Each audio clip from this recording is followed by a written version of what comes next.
There's a strange silence that fills the air when you're truly alone. Not the kind of alone where you're scrolling through your phone or half watching Netflix, but the kind where it's just you, your thoughts, and the quiet. At first, that silence feels peaceful, almost comforting.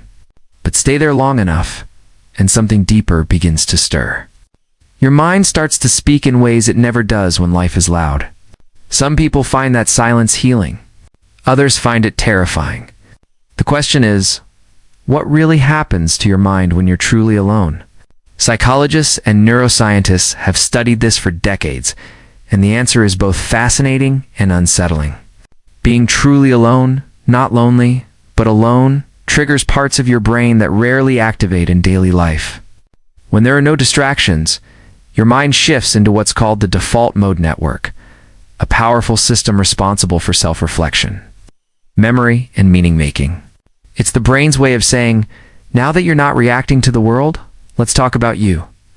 That's why solitude can feel so intense. You start revisiting old memories, analyzing choices, and hearing inner voices that have been drowned out by the noise of constant connection. In that silence, your brain begins connecting emotional dots, understanding things about yourself that you didn't have time or courage to face before. But here's the paradox. Being alone can either heal you or haunt you. It depends on your relationship with yourself. For some people, solitude is like stepping into sunlight. It's warm, clarifying, and full of life. For others, it's like stepping into a dark cave filled with echoes of doubt, regret, and fear. The mind doesn't stay still in silence. It starts moving inward. And what it finds there depends on what you've been running from. Psychologists often say that solitude is a mirror. It reflects everything you truly are, without filters.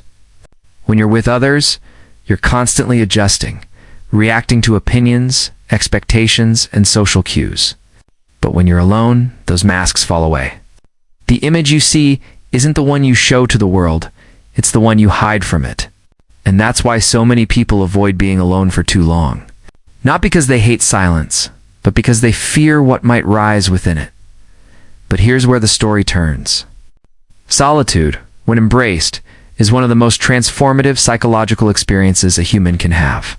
It's the birthplace of creativity, self-awareness, and emotional regulation. When you remove the noise of other people's opinions, your brain finally gets to hear itself.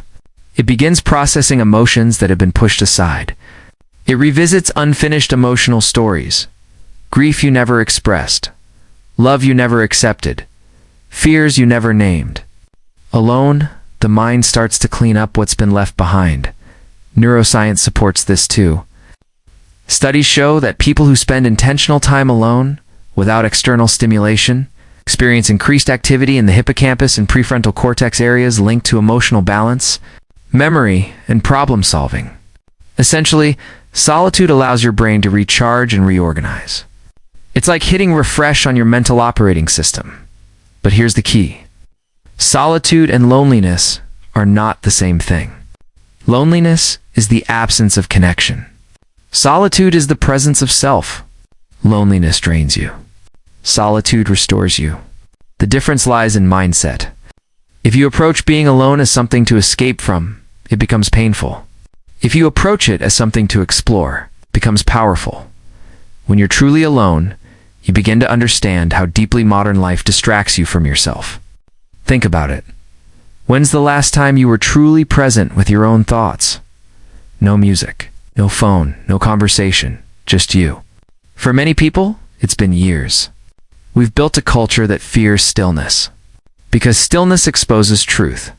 And truth isn't always comfortable. You start realizing how much of your personality is shaped by the presence of others, the roles you play, the things you say to fit in, the behaviors that win approval.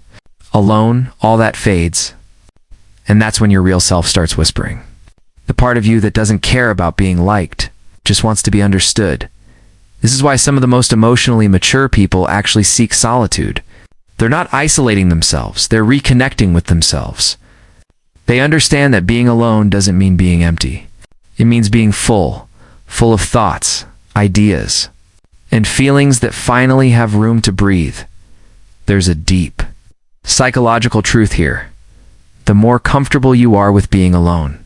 The more authentic your connections become. Because you're no longer using others to fill a void. You're connecting out of love, not loneliness.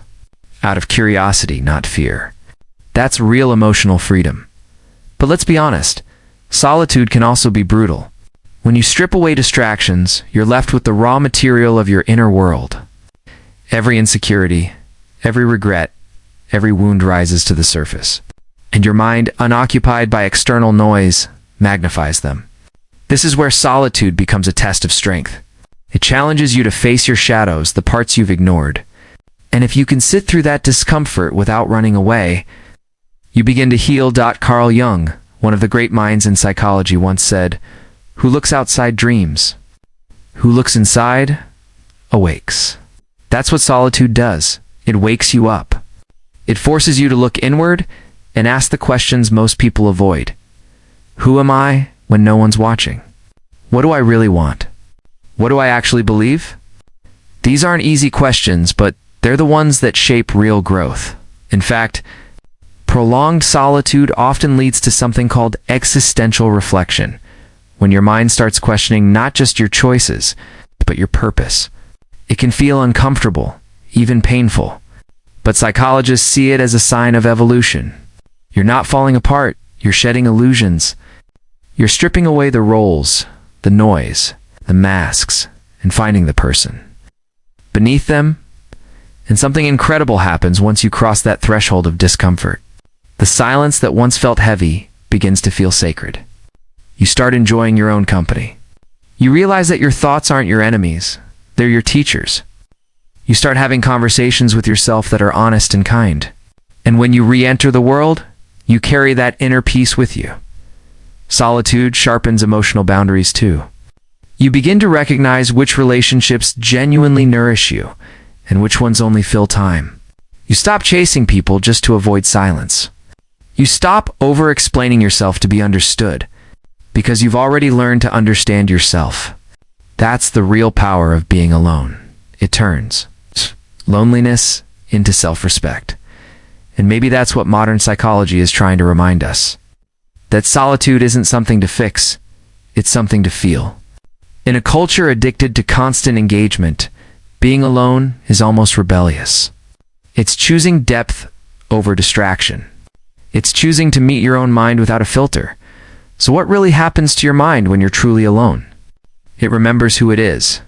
It detoxes from the world's noise. It reclaims clarity, emotion, and authenticity. Alone, your brain stops reacting and starts realizing. You start seeing life not through the lens of others, but through the truth of your own awareness. And maybe that's the greatest secret of all. You were never meant to fear solitude. You were meant to grow inside it. If this resonated with you, if you've ever felt the quiet pull of solitude and wondered what it means, take a moment to subscribe to PsycheEdge. Here, we explore the hidden layers of the human mind, the psychology, neuroscience, and emotion behind what makes us think, feel, and heal. Hit that subscribe button, stay curious, and remember, sometimes the loudest discoveries happen in silence.